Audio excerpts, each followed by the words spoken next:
Listen to some I music. will. Drink. Ask for Todd or Doc. Todd is Doc's brother, and he's running the place. So. Absolutely. Yeah. Awesome. Well, Carol, you tell me when you want to kick off. We're probably waiting on some more people. Is that right? We'll wait on a few more people. I see Lindsay Richmond is here, and I wanted to say hi to her. Hey, Lindsay. I see her picture. Maybe she's mute. Hey, Lindsay, unmute yourself and say hi. She probably had to go get her glass of wine. She hasn't figured out the program yet, I guess. And Kim Hart. Hey, Kim. I'll turn on my. There she is. Hey, Kim. How you doing? Calling in from the desert, I see. Hi, Kim. And Ann, I barely recognize you out of costume. There's Laura Miller. Hey, Laura. Hey. Thanks for joining in today. Hi, Miss Joanne Ancia. Oh, I miss Joanne. Hey, Joanne. I haven't seen you in forever. How are you? Great. You look beautiful. So sorry I couldn't make your talk last week. Definitely want to see it. I'll have a lot more to share with Carol and everybody. Give me a month. Brand new. We're the first to know. And Wynn Smith is here, although she's apparently not choosing to put her camera on. Hey, Wynn. Welcome back. Hi, I'm driving, so that's why I don't have my camera on. Okay. But thank you. I'm happy to be here. Good, good, good. So ScanSource, as usual, is well represented. And Kathy Kelly's here. Oh, Sabrina, hey, how are you? Hi. I want to talk to you, Sabrina. So stand by. What I do? Nothing bad. Bad. I don't believe that. Well, your conscience would know better than I. Hi, Whitney. All right. Well, it's a little bit after 4. We'll go ahead and get started and want to welcome everyone. This is a real honor for us today, a real treat, as those of you who know the Retreats Resource family know that Wine to Water is a big part of our purpose and our passion. And so we're just thrilled to have Doc Hendley with us here today. We would ask that you use your chat box, type in some questions there, but Doc has asked that this be a little more conversational today, so I'll do my best to moderate it, but feel free also just to, to kind of shout out your questions.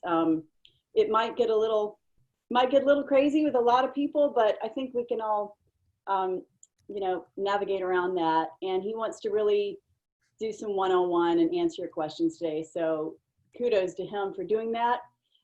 If you want to keep yourselves muted unless you're talking, we would appreciate that. We are recording today, so everybody put on your best smile. And I will turn it over to Carol, who'll get us started. Thanks, Whitney. Well, I think Whitney has said what I probably would have said, which is that our relationship with Wine to Water and Doc Hendley goes back, Doc, a decade now, since 2008, 2009, when we first met, particularly under the auspices of Site Southeast, who took Doc, who made a pledge to Doc and Wine to Water back in the 2008 timeframe to make Wine to Water our philanthropy of choice, and a lot of tremendous time and energy has been dedicated over the years to raising significant money for the philanthropy Wine to Water, largely thanks to Kathy Kelly, who I see on here, and Pam Shepard and a few other people. Our company has also adopted Wine to Water as our philanthropic cause, and we do dedicate some time every year to run travel auctions to benefit Doc's good work around the world. So please know that this is an informal family kind of relationship. Just feel free to chime in whatever questions you have or comments that you have. This conversation is not necessarily meant to be a plug for Wine to Water, although I'm happy to make it so. But we wanted to talk about this particular moment in time when there's so much need around the world, not just for the safe water and sanitation projects that Doc oversees, but just lots of need in your community. It's also a time when we're a little sensitive about being out and interacting with each other. And I think many of us who are stuck at home are asking ourselves, what can we do to make a difference in the world? And how can we, at least safely for now, find out what the need is in our own community and respond to that? So I wanted Doc to lead a conversation about a couple of things, starting with how they responded up in Boone to the situation, both as Wine to Water globally and locally. And then also to lead a conversation about CSR in your own companies. A few of you are corporate, represent corporate end users or corporations. Is philanthropy completely off the table? What kinds of things are you pivoting to? We want to, as a community, help Doc understand what the future looks like in terms of philanthropy. And then we want you all to know him and love him as we do. So take it away, Doc. Oh, and by the way, we have another guest on the call from Wine to Water, and that is Doc's sister-in-law, Whitney Hendley. So when we shout out to Whitney, we could be talking to our own Whitney, or we may be talking to Doc's Whitney, and she's on the call too. So welcome, Whitney, and welcome, Doc. Awesome. Thank you so much, Carol. All right, so I'm going to share a video that we have been working on actually for a little over a year now. And the reason why it's important because it's as Carol mentioned, it was something we were building up to kind of talk about our organization's specific response to this growing desire that I've seen and that we've all seen, I think, in the events industry to be more CSR minded, more globally minded. How do we use our events and how we use this meeting industry to kind of give back? So we created this video because we have a filter build program that actually began to blow up literally tens of thousands of water filters we've been able to get into the out into the world over the last year or two because these corporate experiences, filter builds, began to explode. So I want to show this video. That way, for some of you that don't know the Wine to Water story too, it'll give you a little bit of background of that. It's not super long, but that way we can talk afterwards. I want to talk about how we made that. And now, right afterwards, we had to completely pivot and shift because obviously the events industry is on hold, as you all know. So I want to show you the video to kind of kick off the conversation. And then we'll bring it back up here in just a couple minutes. So let me see if I can figure out how to screen share. I think it's at the top. No, where's it at? Let's see here. Somebody help me. Oh, there it is. Share screen. I did this so good in practice and now I'm screwing it up. Okay. So go here. So can all y'all see that okay? Yeah. Yeah. All right. So we'll play and hopefully it won't skip the video. I always felt I was too imperfect. I was too flawed.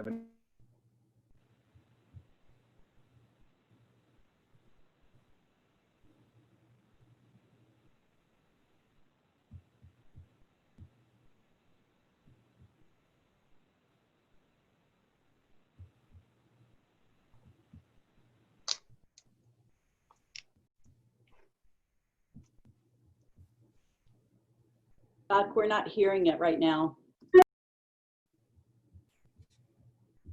Doc, your audio is not working.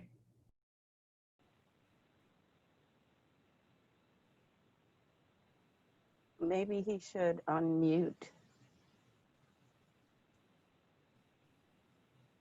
Yeah, Doc, can you take your mute off and start over, please? Did that mute the video? Yeah. Jeez. I tell you, I get one shot at these things. All right, let's try it again. Go for it. I always felt I was too imperfect. I was too flawed of an individual. I looked around me, the people that were around me that, you know, they're successful athletes, successful in school and you know, just, I always felt less than everybody else. And when the opportunity came to start Wine to Water, I was shocked. It was the first thing I was ever a part of that worked. Paying my way through school, I got to be a bartender. Fell in love with being a bartender. Every day at my bar, I'd be filled with people of all walks of life. A lot of them I couldn't even relate to, per se. I'd have a CEO of a company in a white collar, sitting next to a school teacher, sitting next to a stay-at-home mama, and nobody was ever there to kind of measure up or down to each other. Everybody was there just to have a cold drink, a good conversation, and just forget about their day. It's important, I think, for people to know, like, my personal background, because I'm not some doctorate level person with all these degrees and born with a silver spoon in my mouth or any of that. I'm just a regular guy.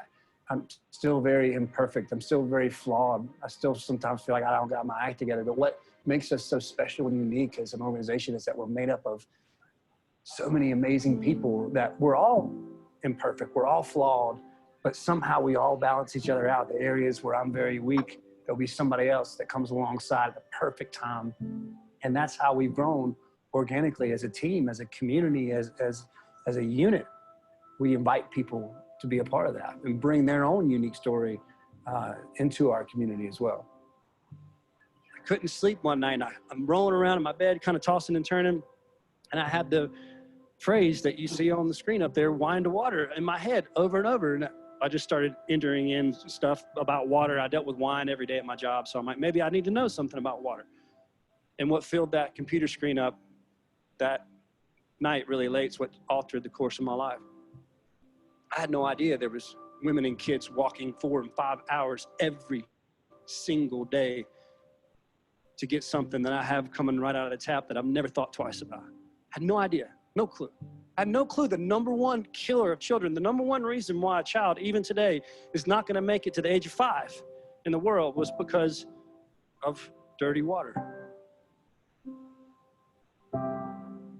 Personally, I just wanted to work in those places where there is a need, where people actually have a actual need, you know. Water is the basic necessity, you know, everyone should get that. Why these people are not getting that? You know, just forget about the clean water.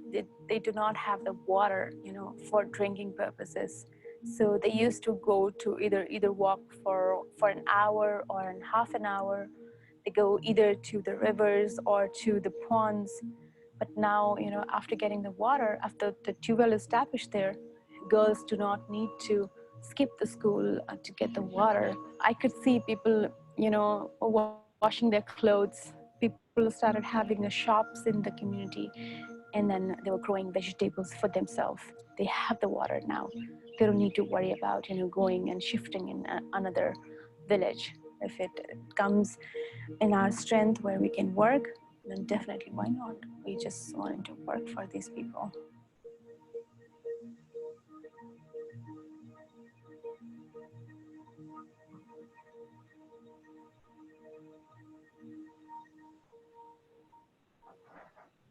All right, so before I tell y'all about what we're getting ready to do together and what y'all are getting ready to help us with, we've used a lot of different technologies around the world, whether it's different types of wells, rainwater harvesting systems, water filtration systems. But we needed something that we could get in, like, to really hard to reach areas, like the Amazon jungle, up in a canoe, or a disaster right after an earthquake or a storm has gone through. So these filters are very special and very unique because they last a long time. They last for 10 years.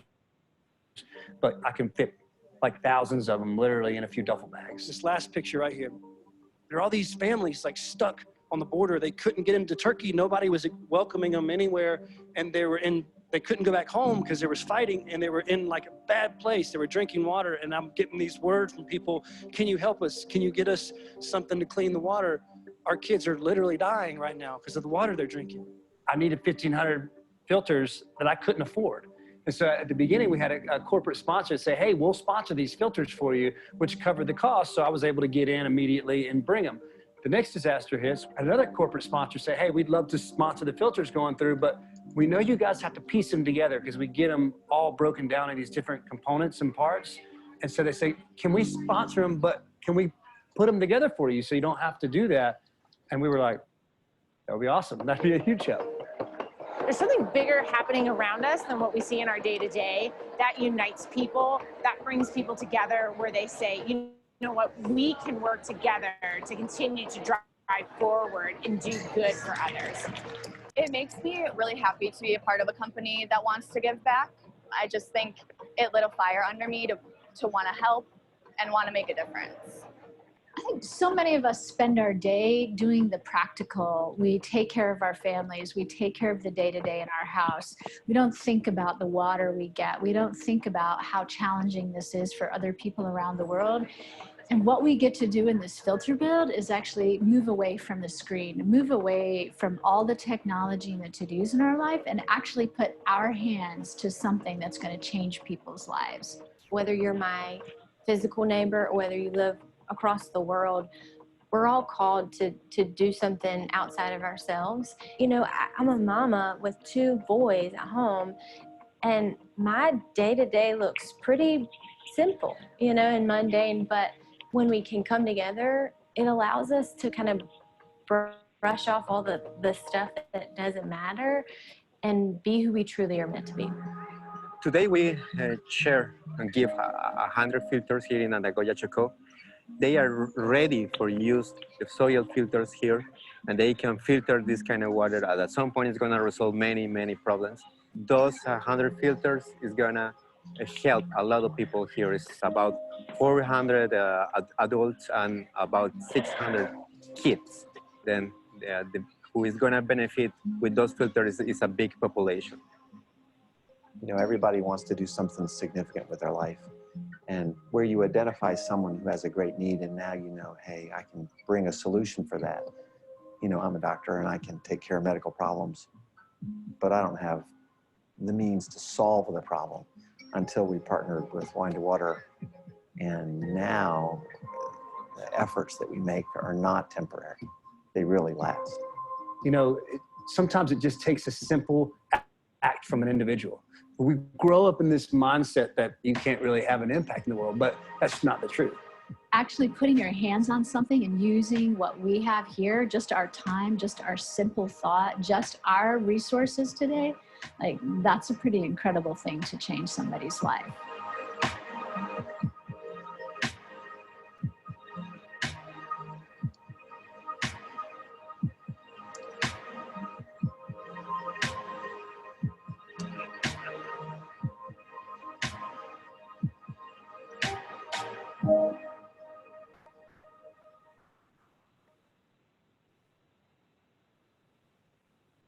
Okay, so can everybody see me okay? And hear me okay? Really cool. Awesome. And I'm gonna go on. All right, so everybody can see me. I'm on speaker view. Is that what I'm supposed to be on? I'm not the Zoom capable. So I wanted to show you that video because for the last couple of years, that's what we have been building up to. Our organization, we went from 2 years ago, we had reached about 100,000 people, and the filter program was starting to gain momentum to where last year we doubled that to where we were able to reach about 200,000 people, large in part because of the growing just demand throughout the events industry for the filter program. And we were able to get these filters into, as I was saying in the video, into the Amazon jungle, some of these hard to reach areas. So that represented about, Whitney could probably chime in if I'm wrong, but I think it's a little over a third of our total donations for the entire year came in through the filter build program that we had as an organization. So we made that video, everything was growing. We expected that to even increase. And just to pause for a second, on the video, you saw the screen, it said, since 2004, we've reached nearly 1 million people.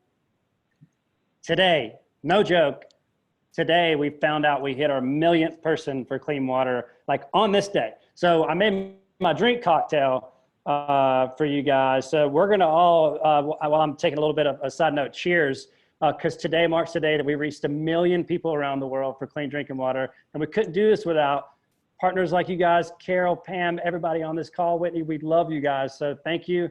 I'll tell you what's in my cocktail. So I didn't have my favorite ingredient for this, so I'm gonna tell you what's in this one, and I'm gonna give you a better one though. So this one, I love tequila. I used to be a whiskey guy, now I'm a tequila guy. And I like simple, I don't like too sweet. So this has got tequila in it. It's got a shot of tequila. It's got about a shot of soda water and about a little less, just a splash of Sprite, just to get a little sweet. You can use that or simple syrup, which is just sugar water. It's got crushed mint leaves and then just fresh squeezed lime juice. And you mix it up. You don't get anything overpowering, no oversweet. My favorite though is to take 3 or 4 small squares of watermelon chunk and some cucumbers, about 3 or 4 slices of cucumbers, muddle it up, put 1 shot of Patron in there. It's got to be good Patron or something very good, clean, like clear tequila in with that. And that's all you need. Muddle those 2 things up and it is amazing. So anyway, that's the drink I'm cheersing with. That was a big deal. I know Carol wanted me to share my cocktail recipe, so I'm checking that off the list. But to go back, obviously, we had to change our entire strategy. a third of our revenue for this next year, or donations that we expected to come in for the organization, and about half of the expected people that we were trying to serve this year around the world were going to come from these filters that you see back there on that bucket, that all of a sudden in February, March, disappeared for what, 3 months, 6 months, 9 months, a year? We don't know. I know we're trying to figure that out. Everybody together, we don't know. And thankfully, so there's a lot of things I'm not really good at. I'm not a good planner. I'm not good at details and planning out the next year. So for me, it's like, oh, sweet. Well, we'll just ship. For people that are planners, it's like, oh my gosh, everything I had planned, it's now disrupted. So that caused a couple things to happen. One, it caused our team really to gel, because we have some amazing leaders in our organization that are so good at the details and working out a plan and making a scheduling out. All right, this is what we're going to do. This is how we're going to do it. These are the logistics behind it. So I want to give you guys a snapshot of what we did. And then I also want to open up a discussion, even for the events industry as a whole, things that you guys see that are coming, that are maybe changes that you've never thought possible or expected before, or maybe you thought you could see it coming, but maybe it's now going to come even quicker because of this. So I want to really focus on the potential positive shifts that this has happened. So just to give you an idea, as an organization, most of our work, 99% of it up until now, was around the world, externally. All this happens, I can't travel, my team can't travel because airports are shut down, we can't go in and out of the country. Our teams globally are still working, but we have water filter factories like in Tanzania and Dominican Republic that all of a sudden the need in their community, people are going to the doctors or hospitals and they didn't have anywhere to wash their hands. Not just clean water to drink, but nowhere to wash their hands or anywhere to get masks. So our factories, within literally like 48 hours of shutdown, began, instead of producing water filters, began producing hand washing stations immediately.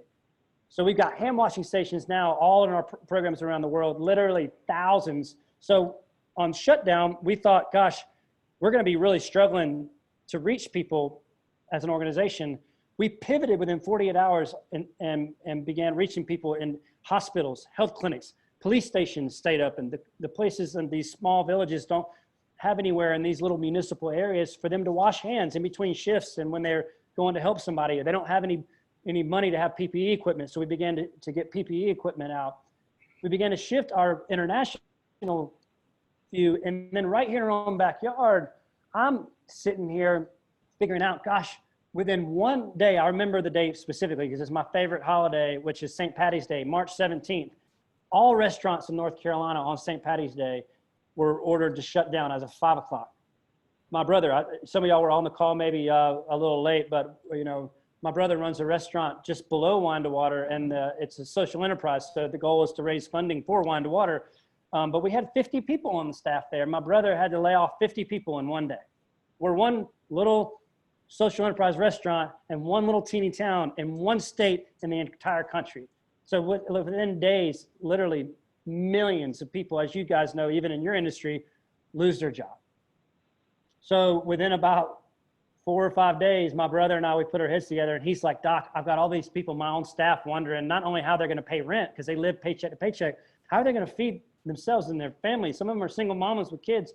How are we going to get food for them? Not just figure out how to get the money right now. It's weeks and weeks backlog before we can get, before they can get unemployment. So we started doing a food program, and we partnered with Wine to Water, which everybody's like, Wine to Water, y'all are doing water sanitation and everything. And it didn't make sense, but I'm like, yes, but for so long, the service industry, the bartenders, the servers, the service people brought us to where we are right now. They're the reason why we've reached our millionth person today. And right now, those people that brought us to where we are, they're hungry and they don't have jobs. They don't know how they're going to make their rent. And my brother's like, I can figure out logistically how to get food here. We just need to figure out, one, how to cover the cost of it because the business is shut down, and two, how to get it to the people. So within a week's time, we decided we're going to put a post out. Anyone that thinks that they're going to need food this week, we're going to say yes to everyone.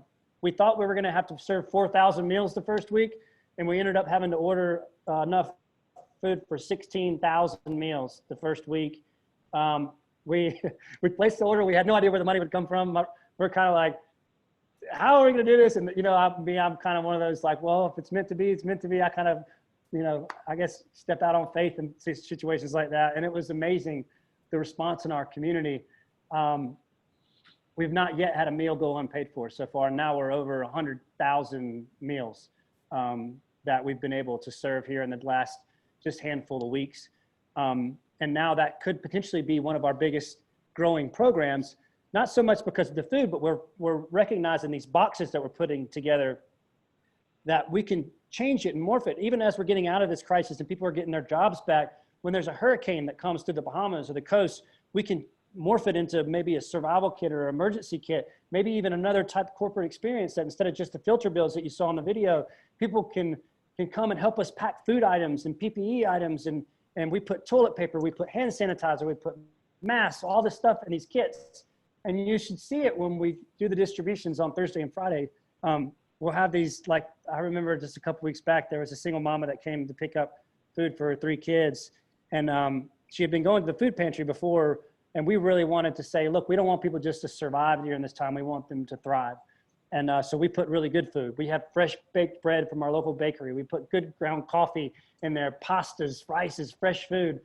And she opened the box and saw all this. She saw toilet paper because she ran out and all our stores are out. She saw all this stuff and she just began to just weep immediately. You know, it's so important for our organization. I saw our team band together and shift on a dime. We've never done food before. We've not much less not worked in our own backyard much other than if a hurricane has come through or a flood. And so I want to use this time to encourage you guys that maybe things that you never thought fit into the box that you had perfectly, you know, planned for yourself and your industry. In times like these, I believe that it's when we can pull those boxes apart and rip them apart and start all over again. And it's the people the organizations that they freeze during times and almost like panic, and they don't move during times of uncertainty that unfortunately I think are going to be the ones that are going to have the hardest time moving past times like this. So even like what we're doing right now, I'm pretty sure, I don't think Carol had a happy hour Friday where we all got together and hopped on a Zoom call before the last 2 weeks or the last few weeks, but thinking differently of what can we do? Let's just get together and have conversations. That's how our industries are going to pull through these difficult times. And now our organization is taking part in things that if you'd asked me 3 months ago, hey, do you think you'd ever feed local families? I'd be like, no, I can't see any reason why we would do that. But now it's one of my favorite things that we're a part of.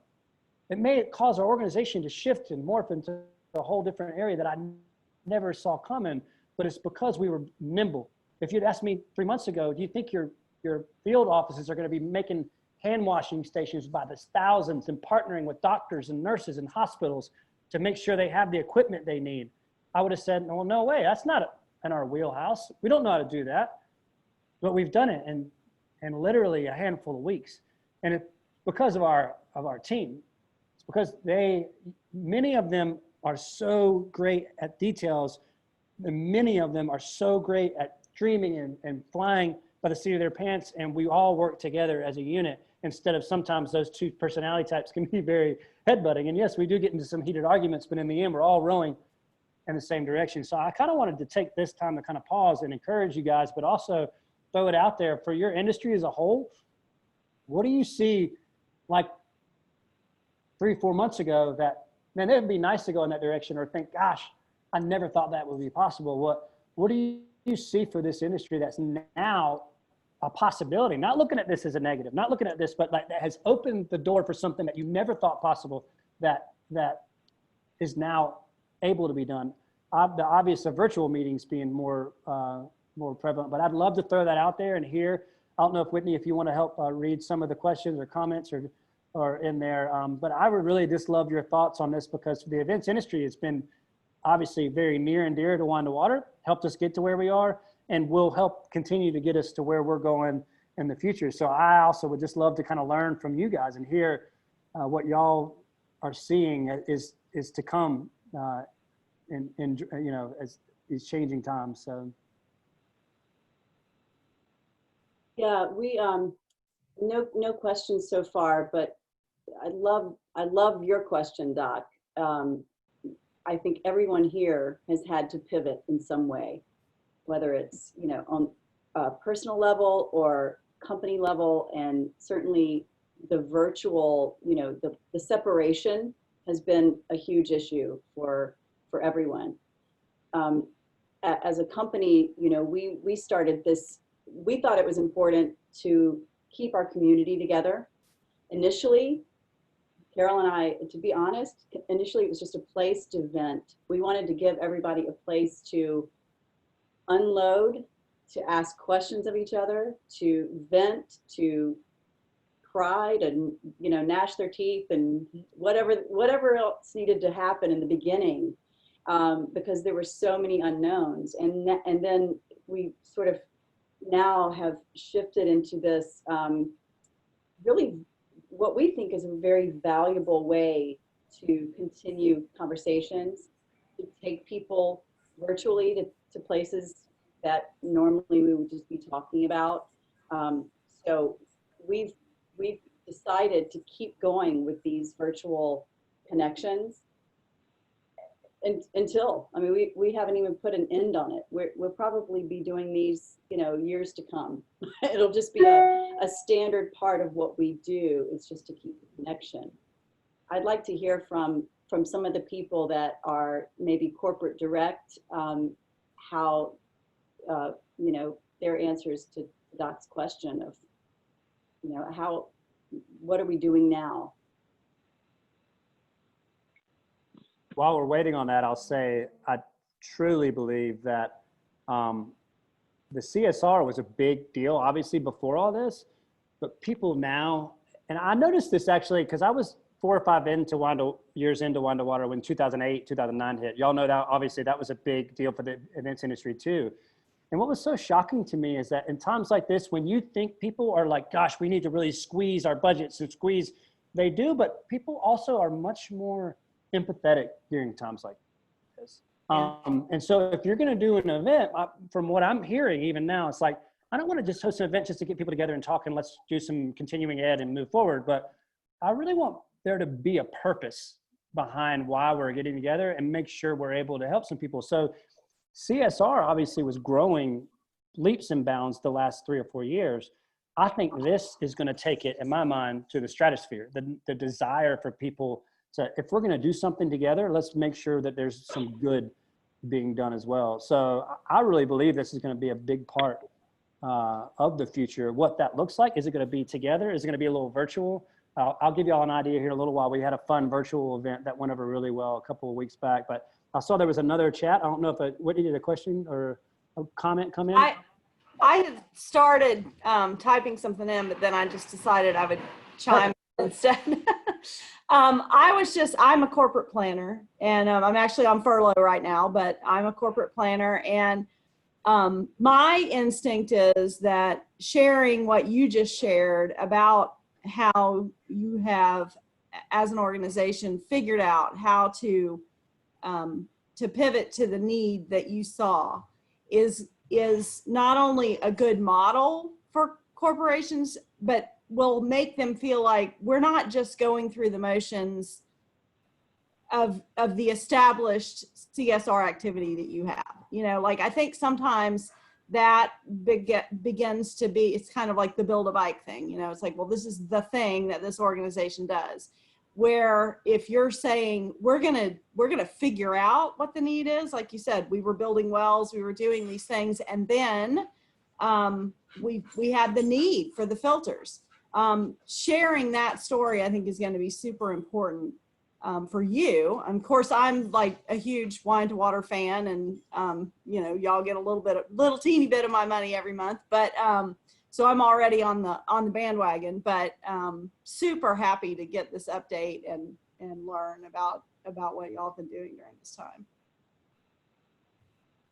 I agree with you, Laura. You know, I think the thing I'm noticing is the compassion people have these days, the empathy for each other. I remember the day that Patty Metcalf called me from Lowe's and said she was furloughed, and she was just in tears, beyond consolable.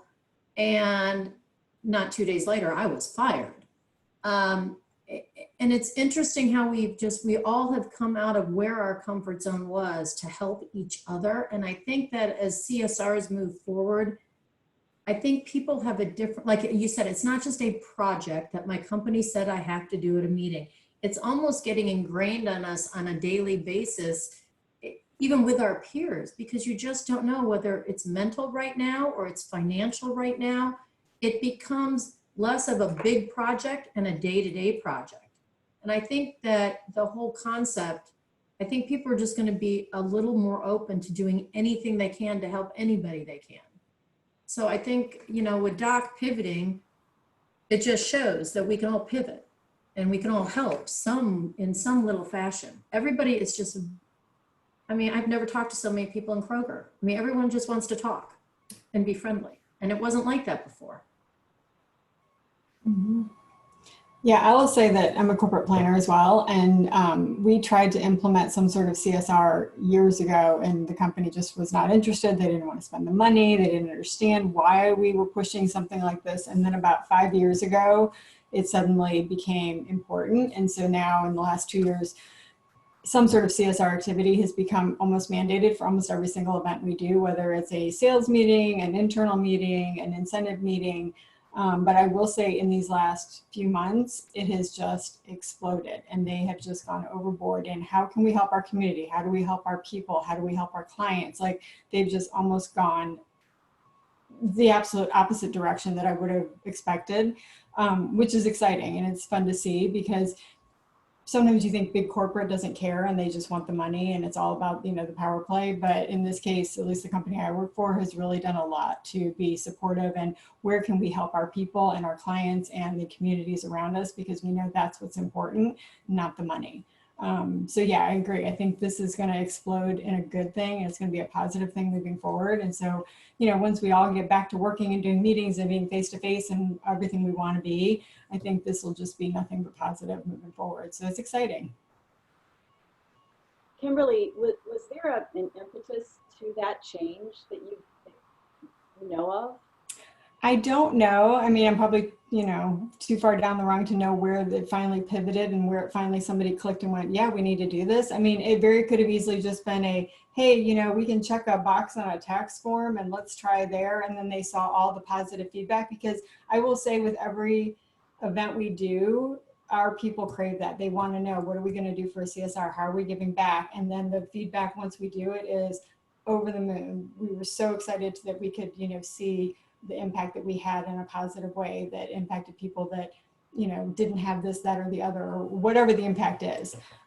So then they saw that positivity and how that, you know, encouraged people to be even more excited about what they did on a daily basis and support the company and be, you know, loyal to the company. And so it just kind of was one of those domino effects. It was like, once they started, regardless of how it started, then it was just a positive domino effect that they couldn't stop. So the good thing is that's continued even through all of this. From Paula Finn, and Paula, I think you're on the phone with us. So she wrote in the chat box that they provided virtual drives. So in the place of toy drives, they're doing it virtually, school supplies, that type of thing. Paula, do you want to talk to Doc directly about that? So what we do now, CSR is very important for our company. We do, every meeting has a CSR component. If it's in person, then we can put together stack packs or toy bags or whatever it is that meets that leadership's goal.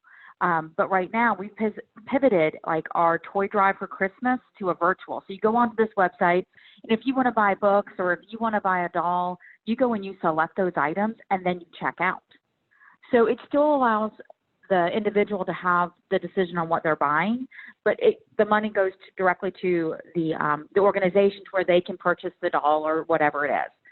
So maybe your food drive or your food pantry, and I apologize, I'm on PTO and we're getting ready to go out, but your food, maybe you could do a food pantry food drive where people could sign up for milk or eggs or whatever and then check out, and then you have the money. Because it's not just like donating your money, because I can write checks all day long, but it means something more to me if I know I can select the dinner or whatever it is If it's wine to water, maybe it's I'm picking out the items that I want to donate for a hand station. It takes it to that next level, not just writing a check. And we also just did a virtual race for the racial injustices this week. So we got to pick 3 different miles or 3 different distances that we could do, and we had our shirts on, and we did it all on our own. So like I'm on PTO in Pittsburgh. My husband and I went to a park and we did it with our dog, submitted a picture, and our company will make a donation on our behalf. So maybe you could do a virtual race too. Because we all are affected by the hospitality community and what's going on, and we're all going to want to support within our community. Just some ideas. I love those ideas. And I actually want to throw this out then. As these programs are growing and these opportunities are growing, we obviously have the filter build, which you saw. And I'll tell you, we had a company 6 to 8 weeks back that really wanted to do one, but they had to shut their in-person event down. So they did everybody to call in. And so one thing we did, they still wanted to build filters. Like, we really want to build filters. So we sent all the filters to their home office, and their staff came into the home office to get some things that they had needed, or they had like a week to pick up stuff and work from home. And they all picked up their components to the filter. They went back home, they built the filter with their kids over the weekend. And then when they went back in the office the next week, they brought all the filters back in, and we did a call in on their company meeting that week, and just shared the story and thanked everybody for participating. So that was a really cool thing to be able to start. We've never done a virtual filter before. So we did that, and I feel like that went really well. But even to your point, what you were just saying, one of the things we've talked about is we've had 3 or 4 other companies supply us food and supplies for these kits, these boxes that are going out to these families. And it alleviates a huge burden for us, because that's canned soup that we don't have to purchase. We love to put in there little snacks for the kids, but we want them to be kind of healthy. So they'll put in like granola bars. And so we've had these companies donate a lot of these items, which alleviates the burden of cost on this. So I want to put it out. Is that something you think people would gravitate towards as a CSR, or whether maybe it's in person one day when that's opened up, where people can actually bring items and we all together box them in their, anything that's soup items goes here. We can send out a list of what's needed, because we even are going to be searching for masks and PPE things that we want to go towards people. I love the idea. I've never even thought about that idea of, we can put it up on a virtual checkout, and hey, if you'd like to be a part of this, we need X amount more cans of soup this week. We need X amount more money for fresh baked bread that's going to go out. We need X amount more whatever. So I love that idea. I've never thought about that, and I think that's something we could pull off too. But is that something you think people would gravitate towards, that type of hands-on? Like, if we can at least bring something. It may not even be in a time like this where money is tight. Well, if you've got stuff at home that you can bring and drop it, and then we box it all up together and it comes back to our warehouse. So yeah, I see Pam waving. Go ahead. So my husband Mark, he works for Rice and Foods. He wants to know if you want some rice, because we'll come up there and drink at the bar and bring you pounds and pounds and pounds of rice from Riceland Foods. You want some rice? I love it. Yes, absolutely. Love it. Doc, I think the virtual food drives are really good now, because people are remote and they may not be able to get to Asheville, or they may not get to Charlotte, so they could do it online and still participate. And again, having people be able to select what they want may be more appealing and might get more donations for you. I love it. Really love it. Well, and I will say that, like, we've done different things. We did actually one of our incentives, which was in Puerto Rico a couple of years ago, and we were doing a build of different things that were going to go to a school. So we just randomly threw an email out a couple of weeks beforehand and said, hey, if you guys want to bring books, here's a list of books that these kids need. And we thought nobody's going to put books in their suitcase, because, with the weight requirements and all that craziness. The books were off the charts. Like, these people did not care. They're like, I paid $50 for my bag. I don't care. I'm bringing books. I mean, people love to do something that's more like, I physically gave something to somebody that needs it. So yeah, I think that there's a huge opening right there for something along that line. I love it. Well, I also want to throw this out. We've been connected with a lot of other organizations throughout all this. Just, we were being a part of CSR before we even really knew what CSR was. We were just kind of doing it because it was very organic. And somebody mentioned earlier, like, there's other opportunities out there that we've seen that just through feedback and being in the events industry, that I've heard feedback of, yeah, we did this, and oh my gosh, we loved it. It had such a huge impact. Or we did this, and we kind of walked away like, did that really help somebody? And I would love to, work together with Carol and Whitney on this, to be a resource too, that, whether it's working with us as we continue to build out different opportunities through the filters, through food, virtual, but, I want to be able to have a part in serving in any capacity. So if there's a local event in Vegas or Chicago or wherever, and someone wants to do something locally, I'd love to figure out and be a resource and do some research. Hey, y'all are looking at, as event planners, we'd like to do this specific CSR event with a specific, do you know anything about them? Or have you heard anything good or bad? I'd also love to kind of create that. And maybe that's something we could do internally, create almost like an internal review, because we have heard, again, I'm not going to use any names. That's not why I'm saying it, but there has been one even more recently that does some similar type stuff where they'll pull together sanitation, hygiene, things like that, and do a big thing, an event, and do a big build and a big experience. And we found out we actually have some staff now that have come over to our team because of some issues, but that it was more for the financial side of it instead of the actual helping of the people or whatever. And so I'm sure as y'all too would want to make sure, hey, if we're going to pick this group, we want to make sure that that's actually working. So I'd love to figure out, I don't know how that would work, but to work together with Carol and Whitney, pull together, hey, like if I hear a really great review from somebody, hey, we did this and we saw these filters or these books that you just talked about, we saw them go into school and we had this great experience, to make sure, hey, we've heard great things about this. Or, hey, if you may want to just be careful picking these folks, so I don't know. I thought about that, maybe something helpful as you're picking different things for the future. So that's a really, really great point. And it's actually something that I've kind of dreamed about trying to do for a long time, is to have some sort of internal network of planners that can share ideas. I'll take my big meeting to a city and I'll ask the CVB and I'll ask my hotel partner, what ideas do you have? What activities have groups before done? And a lot of times it feels like very much like a canned response. And, and then, you want to be able to trust. And so I think that would be a really great thing to somehow make happen. I love it. Doug, I loved your comment that one thing that has happened in this time is that there's this empathy, there's this shared empathy. Pam touched on it in the hospitality industry, which was hit very, very hard. But I think, as individuals and as corporations, as entities, we're all feeling this connection that has maybe only been felt during 9/11. I don't know. I was trying to think of it the other day, like when has everybody kind of come together on a very human level? And the only time I can remember was 9/11, and I think that Kimberly, I was asking for a reason, like what was the impetus? You said this happened a couple of years ago, that all of a sudden it's like CSR and your company is just all for it now. It might have just been one person.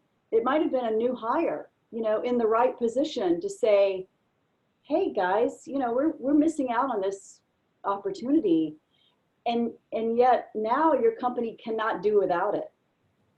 So I would just ask the question, who is that one person within the entity? Is it you?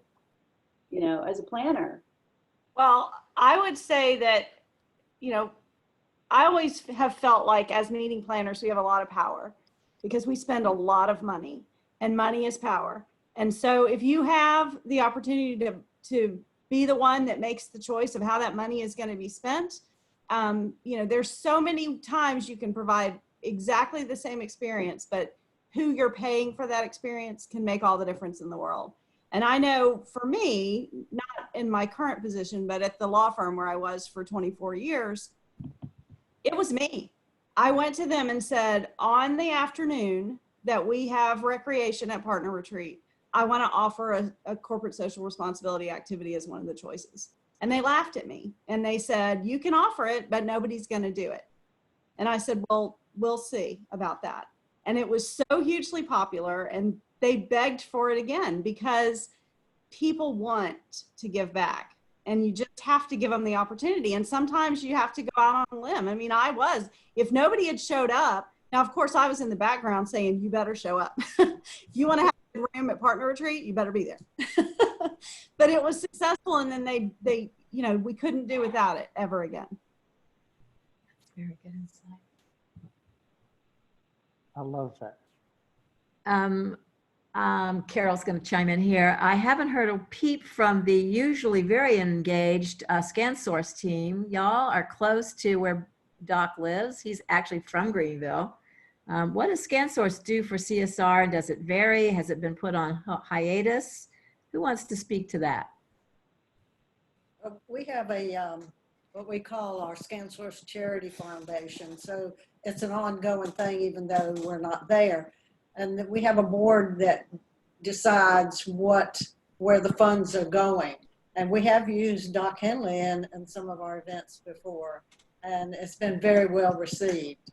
But our foundation is geared toward children, and it's from Brazil, it's from America, Phoenix, Greenville, wherever offices are and wherever the need is. So that's an ongoing thing, and our board still meets and decides, you know, where the needs are.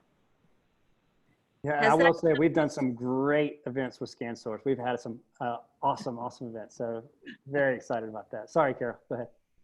Well, I just wanted to know if the foundation is putting those kinds of programs on hold right now, or do they continue even when times really? They're continuing. They virtually meet. They keep deciding on, you know, people put in a written request for the needs, and then the board decides how much and where it's going and if it's a viable solution to their needs. I'm kind of thinking y'all might want to get involved in these food boxes up in Boone, or maybe he can do a food box program down in Greenville. I love that idea. We could totally do that. I love it. Well, I love the virtual grocery store. That has to happen. Like whoever's your technology team needs to put that together.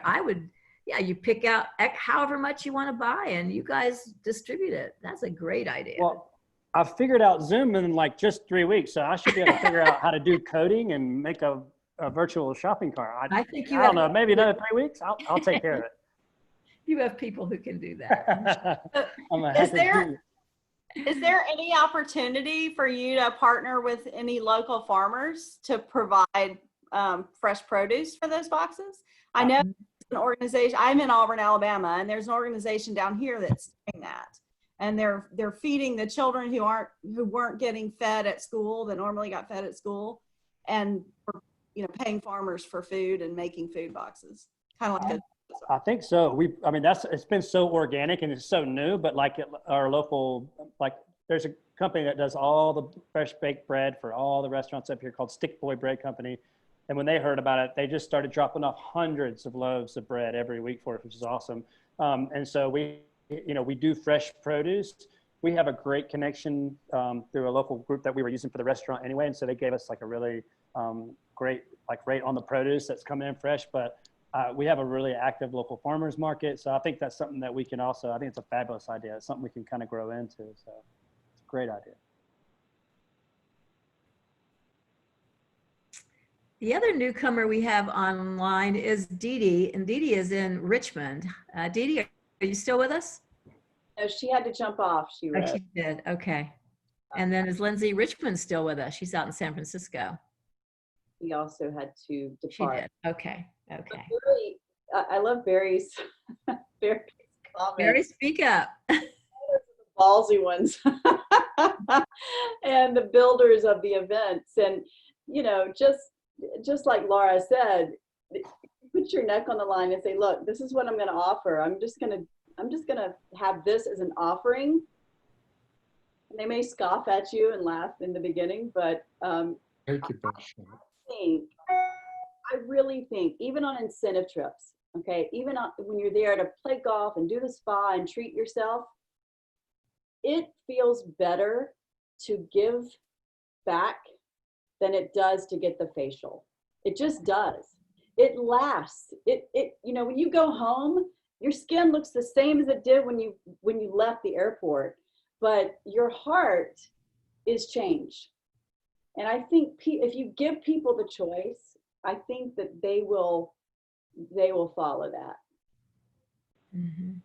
I would agree with that because we that was actually the first CSR event we did was with our incentive, and it got such rave reviews that kind of helped kind of start that domino effect like that I was talking about, because people came back raving. They couldn't stop talking about it. Like all these fabulous things we had for them, and they were like, the CSR event was so amazing. We were like, great, that's fantastic. We'll just bring you in and do a CSR event next time. But yeah, I agree. Even on incentive trips, it should be part of the program for sure. And which event was that? Which CSR did you say that was? I'm trying to think what we did that. We actually built bookcases and benches for a local school. Okay, cool. So, I mean, they were down, you know, nailing and doing stuff that they didn't think they knew how to do. And we were like, you guys can do it. We have faith in you. You can make that work. And they sure enough did. They built, I don't know, 50 benches, 50 bookcases, and a bunch of like yarn quilt things and all kinds of craziness. So yeah, they got creative. It was great. That is awesome. Mm-hmm. Well, I know we're getting close to 5 o'clock. If y'all got any last minute questions, but oh, if you wouldn't mind, we just posted to celebrate our 1 millionth on social. It's a really my new favorite holiday. Now it was St. Patrick's Day, I was saying, but now today is my new favorite holiday. So if y'all wouldn't mind, go on and give us some love on there and share, you know, that we've reached our 1 millionth. I'm just so excited to share it with y'all. I actually really haven't told anybody else. I haven't even told my wife. She's in the back, and I haven't even told her yet because she's been out, you know, getting ready for tonight. So I'm really excited that I get to share it with y'all first. So on Facebook or Instagram, which one? Yeah, we did it on Facebook first. I was able to get a video out early, like this afternoon. So check it on Facebook first, and then it'll be on the other ones. They'll follow like sometime next week. So okay. Thank you guys. Cool. Last question from Joanne. Has there been discussion about having an auction online to raise money for Wine to Water? And Joanne, yes, Carol and I are in discussions right now about our upcoming roadshow and how we're going to coordinate and navigate an online auction that runs simultaneously with our roadshow. So if anybody has any great online auction software that they know about, please let us know. And Carol, you can speak to that. Also, they all want to take some money from you. That's true. That's the cost of convenience, isn't it? Yeah. Also, Pam Shepard had asked if you have an advisory board. She says she wants to get more involved now that she has time. Absolutely. That's very good to know. Yes, I'll circle back up with her on that. All right, great. Okay, Whitney, you want to close us out, or do you want me to? You go right ahead. I think I've spoken enough. Well, your speaking moved my heart. That was beautifully said, and it definitely reflects who you are as an individual, as a human being, and I was touched, so well done. Yes, all right, well, I wanted to first of all thank Doc and Whitney Hendley for being with us today. No matter how many times we hear what Doc has to say, it is invariably engaging and inspirational, and I know all of you are just as grateful as I am to have the opportunity to be engaged with Doc on a more intimate basis. He, in case anyone here is involved actively in MPI, he just did an online virtual experience for MPI, which was valid for CMP credit, I believe. And you can contact MPI, or if you want to engage Doc, I think this is the time in which he is eager to, engage with you all, even if it's virtual. I wanted to let everybody know that our series has now finished, and Whitney will be launching and inviting you all to Join for our next series of both Friday hospitality hangouts and Wednesday real-time retreats. So watch your inbox. Don't just delete it or ignore it. If you get something from either Whitney or me, it's the new set of Zoom links that will take you at least through fall on a new series. I would like to have a conversation next week about virtual platforms for meetings and events other than Zoom. And I wonder if anyone has any expertise or resources. I think Paula Finn might. I'm sorry that Russ Lapinto hopped off. Sabrina, I thought might. But we would like your suggestions on what virtual event platforms you've seen operate successfully, because we are in the process now of doing some research and review of that. So next week, let's discuss virtual platforms, what works and what doesn't work, what frustrates you and what makes you feel excited to join. And then finally, two more things. On Wednesday, we're going to be doing a safari. I'm super excited to be bringing you a sofa safari. It's going to be a literal game drive in Africa, presented by Virgin Limited Edition Resorts. It's just going to be a great partnership with Richard Branson's very small collection of unique resorts around the world. And we're just really excited. So think about how you would go to a game viewing experience and join us on Wednesday at 4.